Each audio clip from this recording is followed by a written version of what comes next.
Bare month na! Magkano na nga ba ngayon ang Suzuki motorcycle ngayong buwan ng October 2024? Yan ang ating aalamin ngayon. Tara!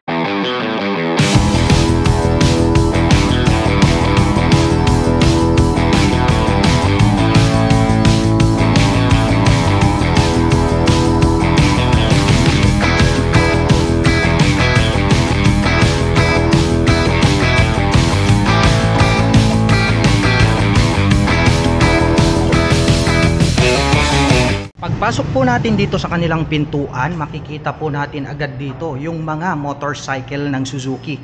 Kumpleto po lahat sila rito. Meron po sila ritong mga underbone, may mga scooters, at ang ating makikita dito sa bandang harapan, ito po yung kanilang Suzuki Bergman 125EX. So ito po yung ating uunahin ngayon. Napakaganda po nitong scooter na ito dahil nga po yung pagkakadesign is para po siyang maxi scooter. Ang kagandahan nito pong kanilang EX version, mare-recognize natin agad na ito po yung kanilang special edition dahil ito pong lining niya dito sa bandang harapan is chrome color po siya. Ang ganda rin po nitong kanyang headlight design na crescent moon. Mayroon naman po itong daytime running lights dito sa bandang itaas. At ang kanyang braking system dito po sa harapan, ito po ay equipped with single rotor disc brake along with single pad caliper. At mapunta naman po tayo rito sa bandang itaas. Silipin naman po natin itong kanyang fully digital meter panel display. Meron po itong auto stop start system at naka-mechanical key naman po rito sa kanyang ignition. Meron po siya ritong left side pocket na malalim. Pwede tayong mag-store dito ng mga coins. Dito naman po sa kabila, meron naman po itong right side pocket na kung saan meron na rin po siyang integrated na USB charging port. Pwede po tayong mag-recharge dyan ng ating mga mobile phones. At mayroon po itong malapad na upuan. Naka two-tone color combination. Ito pong kanyang seat cover pagdating po rito sa kanilang special edition. Napakalapad po nitong kanyang taillight assembly at included na rin po rito yung kanyang turn signals. May nakalagay po rito na Bergman 3D emblem po yan at may decal po rito na Street AX. Naka drum brake po dito sa likuran at ito po ay equipped with single shock absorber para po sa kanyang rear suspension. At ang kagandahan niyan, mayroon po itong integrated na kickstarter. At ito po palang kanilang Suzuki Bergman Street 125EX ay parehas na pong naka 12 inches ito pong kanyang harap na gulong hanggang dito po yan sa likuran. At ang presyo po ng Suzuki Bergman Street 125EX ay nagkakahalaga po ito ng 92,400 pesos. At kung balak mo naman pong kumuha ng hulugan, ay kailangan mo lang pong mag-down payment ng 6,800 pesos. At pagdating naman po sa kanyang monthly installment, ito po ay mayroong 4,906 pesos sa loob po yan ng 36 months. At dito naman po sa kabila, ito naman po yung kanilang standard version. So yung atin pong unang nakita, ito po yung kanilang special edition. So mapapansin natin, ang pagkakaiba lang naman nung dalawa, ito pong kanyang lining dito sa harapan. Dito po sa standard version is black color po siya na glossy. Dito naman po sa ating special edition is chrome color po siya. More attractive and then more elegant po yung kanilang special edition. Dito naman po sa standard, meron naman po silang 3 color available na mayroon dito. Meron po tayong glossy red, glossy white, at ito pong kanilang maroon. At ang presyo po ng kanilang Suzuki Bergman Street 125 standard version ay nagkakahalaga po ito ng 83,400 pesos. At kung balak mo naman pong kumuha ng hulugan ay kailangan mo lang pong mag-down payment ng 5,800 pesos. At mayroon naman po itong 4,495 pesos sa loob po yan ng 3 taon. Lumipat naman po tayo rito sa kabila. Uunahin lang muna natin yung kanilang mga scooter. So dito po sa bandang dulo, mayroon po sila ritong available na Suzuki Abinis 125. Mayroon po sila ritong 2 color available. Mayroon po tayong black and then ito pong white. Ang kagandahan naman nito po sa kanilang Suzuki Abinis 125, yung kanya pong turn signals ay nakaposition po rito sa bandang itaas, which is very visible naman po yan kapag ikaw po ay liliko sa kanan at kaliwa. At ang ganda rin, no, very unique din po yung pagkakadesign nitong kanyang headlight, nakaposition dito sa bandang gitna, dito po sa bandang ibaba. Ang kanya naman pong braking system dito sa harapan, ito po ay naka single rotor disc brake along with single pad caliper. Habang dito naman po sa likuran, ito naman po ay naka drum brake. At mayroon naman po itong single shock absorber para po sa kanyang rear suspension. Mayroon din po siyang integrated na kick starter. At ang ganda rin po nitong kanyang Abinis na 3D emblem, black color, which is nag-complement naman po rito sa kanyang white color. At napansin ko lang, naka-two-tone color combination po pala itong kanyang seat cover. At napansin ko lang, ito po palang kanyang fuel tank ay located dito sa bandang likuran. So ang kagandahan po niyan, kapag kayo po ay magpapagas, hindi nyo na po kailangang magbukas ng underseat compartment. Plus point yan para sa akin. Meron naman po itong fully digital meter panel display, naka-mechanical key pagdating sa kanyang ignition, may utility hook sa gitna, mayroon po siyang left side bucket, at dito po sa right side, mayroon na din po itong integrated na USB charging port. So pwede na rin po kayong mag-recharge ng inyong mga gadgets or mobile phones. At ang presyo po ng kanilang Suzuki Abinis 125 ay nagkakahalaga po ito ng 80,400 pesos. At kung balak mo naman pong kumuha ng hulugan, ay kailangan mo lang pong mag-down payment ng 5,300 pesos. At mayroon naman po itong 4,366 pesos sa loob po yan ng 3 taon. At ito naman pong kanyang katabi, ito naman po yung kanilang Suzuki SkyDrive Sport. Well, napakaganda rin ng kanyang dating, no? Slim type lang po siya, unlike po rito sa ating Suzuki Abinis na malapad po yung kanyang pagkakadesenyo. Ito po kasing kanilang Suzuki SkyDrive Sport ay nakadesign po ito para dun sa mga Asian heights. Dahil mababa lang po yung kanyang ground clearance at seat height. Kaya para po dun sa mga flat-footed, saktong-sakto po ito para sa inyo. Kung ating titignan, maganda rin po yung pagkakadesign nito pong kanyang headlight. At yung kanya po palang mga turn signals ay included na po rito sa kanyang headlight assembly. At ang kanya naman pong braking system dito sa harapan, ito po ay equipped with single rotor disc brake along with single pot caliper, habang naka-mechanical trailing or drum brake naman po rito sa likuran. Naka-single shock absorber at mayroon na po itong integrated na kick starter. Gumagamit naman po ito ng analog meter panel display, naka-mechanical key system ang kanyang ignition, at ang kagandahan niyan, mayroon din po siyang left and right na mga pocket. Pwede nating paglagyan ng ating mga personal belongings. At ang presyo po pala ng kanilang Suzuki SkyDrive Sport ay nagkakahalaga po ito ng 72,900 pesos. At kung balak mo naman pong kumuha ng hulugan, ay kailangan mo lang pong mag-down payment ng 4,800 pesos. At pagdating naman po sa kanyang monthly installment, ito po ay mayroong 4,006 pesos sa loob po yan ng 3 taon. Mapunta naman po tayo rito sa kanilang mga underbone. Pagdating sa mga underbone, number 1, kilalang kilala po itong kanilang Suzuki Rider 150 dahil ito nga po yung kanilang binansagang underbone king. At ito pong kanilang Suzuki Rider 150 Fi ay mayroon po silang 3 color variation na mayroon dito sa kanilang shop. Meron po tayo nitong maroon, meron po tayo nitong blue color at ito pong white color. At ang kanya naman pong braking system dito po sa harapan ay naka-single rotor disc brake, at pointed naman po yung pagkakadesign nito pong kanyang tail light, at mayroon po siya ritong circle shape para po sa kanyang brake light. At ang kanya naman pong braking system dito sa likuran ay naka-disc brake din po ito, kaya napaka-forma ng kanyang dating. Ito po palang kulay ng kanyang cast wheel is orange color po siya. Nakaterno naman po ito dito po sa kanyang decal. At mayroon naman po itong fully digital meter panel display, naka-mechanical key pagdating sa kanyang ignition, at ito pong kanilang 2024 version ay nagkaroon na po siya ng additional na storage dito po sa bandang gitna. Kaya inyong makikita may susian rito, pwede nyong buksan at pwede po kayo ritong maglagay ng mga small papers or belongings. So mayroon na din po siyang compartment dyan sa bandang harapan. At ang presyo po nitong kanilang Suzuki 150 Fi ay nagkakahalaga po ito ng 121,900 pesos.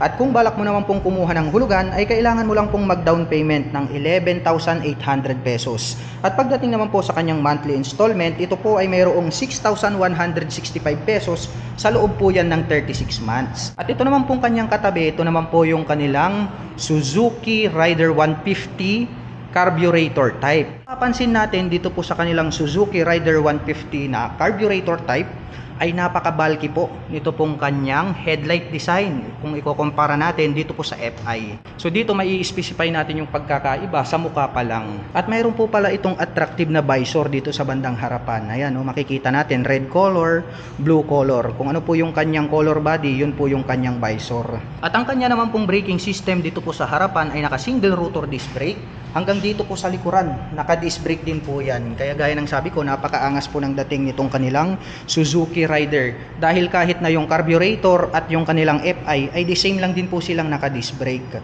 Color orange naman po pala yung kanilang ginamit dito po sa kanyang side engine cover hanggang dito sa top. which is yung color ng kanyang mags ay nakatierno po pala rito po sa kanyang engine cover. Kaya very attractive talaga yung kanyang dating. Mayroon po itong integrated na kickstarter. Kahit po yung kanilang FI version, mayroon din po yung kickstarter. Yun ang kagandahan dito po sa Suzuki Rider 150 dahil hindi po nila tinatanggal yung kanyang kickstarter. At gumagamit naman po ito ng analog at digital meter panel display. Naka-mechanical key ang kanyang ignition. At napansin ko lang po magkaiba po pala ang design nitong kanyang tail light. Compare po natin doon po sa FI version. Very pointed po yung pagkaka-design nito pong kanyang tail light. Included na po rito yung kanyang turn signals. At ito pong kanilang Suzuki Rider 150 FI carburetor type ay meron pong 4 colors available dito po sa kanilang shop ngayon. Meron po tayo nitong glossy black, glossy red, glossy blue, at nandun po sa bandang dulo yung kanilang cyan color. At ang presyo po pala nito pong kanilang Suzuki Rider 150 na carburetor type ay nagkakahalaga po ito ng 108,900 pesos. At kung balak mo naman pong kumuha ng hulugan ay kailangan mo lang pong mag-down payment ng 9,300 pesos. At pagdating naman po sa kanyang monthly installment, ito po ay mayroong 5,625 pesos, sa loob po yan ng 36 months. At mapunta naman po tayo rito sa dulo. Nandirito po yung kanilang pinakabagong Suzuki Gixxer 155. So naka-FI na po ito, fuel injection. At ang mapapansin natin dito po sa kanilang newest version, ito pong kanyang headlight ay nagkaroon na po ito ng flat and then meron po siyang partition. Very attractive na po para sa akin compared natin dun sa kanyang previous version. At meron po pala sila ritong 2 color available. Meron po tayo ritong blue color at ito pong kanilang glossy black. Wow, napaka-forma po talaga ng dating nitong kanilang Suzuki Gixxer 155 na FI. At pagdating naman po sa kanyang braking system dito sa harapan, ito po ay naka-single rotor disc brake along with 2-pot caliper na vibre. Habang dito naman po sa likuran, wow, naka-single rotor disc brake din po siya along with single pot caliper naman po na vibre. Napaka-forma po nitong kanyang mga preno sa harap at likod. At para sa akin, very attractive po pala yung dating nito pong kanyang dual exhaust pipe. At napansin ko lang po, ito po palang newest version ng Suzuki Gixxer 155 ay mayroon na po siyang built-in na tire hugger at napaka-forma din po pala ng dating nito pong kanyang rear fender. At ito pong kanyang upuan is nagkaroon po siya ng partition dito sa bandang itaas. Separated po yung upuan nito pong ating back rider. At ito po ay nabubuksan. Ayan, so pwede po tayo ritong mag-store ng maliit na mga papers. At ang isa sa mga nagustuhan ko rito po sa Suzuki Gixxer 155 ay ito pong kanyang timeless fuel tank. Wow, napaka-brusko at napaka-bulky talaga. May nakalagay po rito na Suzuki emblem. May lining naman po rito sa gitna na glossy black color. At minimal decal lang po yung ating makikita dito po sa kanyang side profile. At gumagamit naman po ito ng fully digital meter panel display. May 2 button selector dito po sa gilid.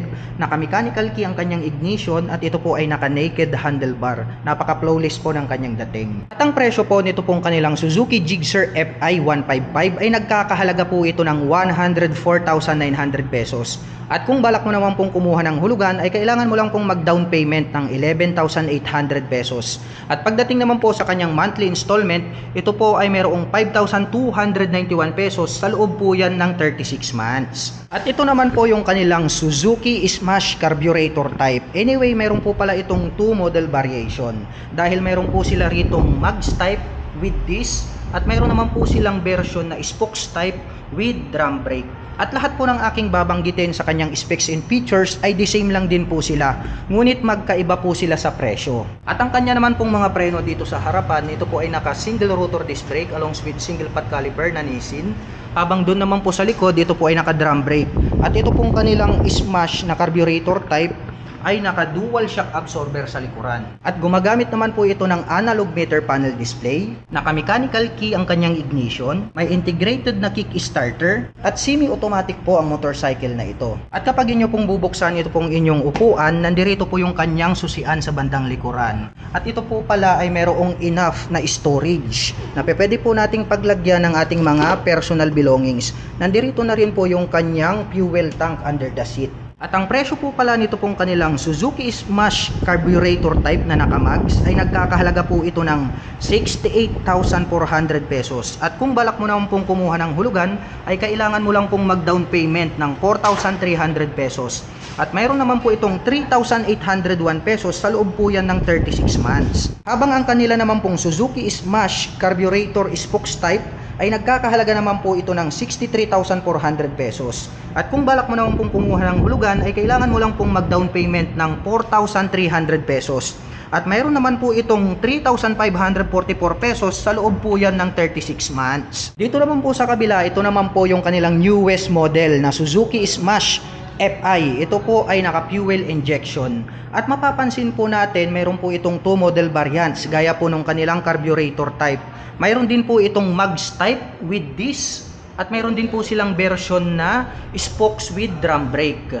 Ngayon naman po ay aalamin natin. Lahat po ng aking babanggitin pagdating po sa kanyang features at specs ay pareho lang. Ang pagkakaiba lang po nila ay ito pong kanyang mga braking system dito sa bandang harapan. Mapapansin natin dito po sa kanilang bagong Suzuki Smash FI na medyo mas malapad na po ito pong kanyang headlight dito sa bandang itaas compare po natin dito po sa kanilang carburetor type. At yung kanya pong body and design is magkaiba na rin po sila.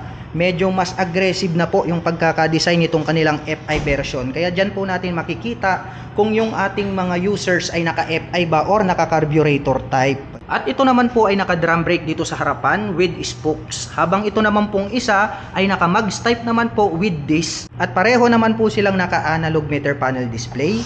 Naka-mechanical key ang kanilang ignition. May integrated na kickstarter. Naka-dual shock absorber dito sa likod. Habang naka-drum brake naman po ang kanyang braking system. At napansin ko lang din po magkaiba na rin po yung kanyang taillight design pagdating po rito sa kanilang FI version at yung kanila pong carburetor type. At kung magbubukas din po kayo ng upuan, nandirito po sa likuran ito pong kanyang susian. The same lang din po sila doon po sa kanilang previous model na carburetor type. Buksan po natin. Maluwag na din po itong kanyang underseat compartment at nandirito na rin po itong kanyang fuel tank. Kailangan po nating magbukas ng ating upuan every time na tayo po ay magpapagas. At ang presyo po nito pong kanilang Suzuki Smash Spokes FI ay nagkakahalaga po ito ng 67,400 pesos. At kung balak mo naman pong kumuha ng hulugan ay kailangan mo lang pong mag-down payment ng 4,800 pesos. At pagdating naman po sa kanyang monthly installment, ito po ay mayroong 3,724 pesos sa loob po yan ng 3 taon. Habang ito naman pong kanilang Suzuki Smash FI Max version ay nagkakahalaga naman po ito ng 72,400 pesos. At kung balak mo naman pong kumuha ng hulugan ay kailangan mo lang pong mag-down payment ng 4,800 pesos. At mayroon naman po itong 3,981 pesos sa loob po yan ng 3 taon. At para naman po sa mga nakapanood ng video na ito at interesado pong maglabas ng mga Suzuki motorcycles ay available po ito sa cash at installment basis. At maaari nyo din po akong i-direct message dito sa ating channel at ilalagay ko na lang din po dyan yung aking contact number sa description box sa ibaba para po ako inyong matawagan at masagot lahat po ng inyong mga katanungan. At kung nagustuhan mo yung mga ganito ng klase ng mga video updates na kung saan ako po ay nagbebenta ng mga motorcycle, sasakyan, mobile phones, appliances at mga properties, ay huwag mo po sanang kalimutang i-follow ang ating Facebook page at mag-subscribe dito po sa ating YouTube channel. Hanggang sa muli, kita-kits po tayo sa mga susunod na video updates.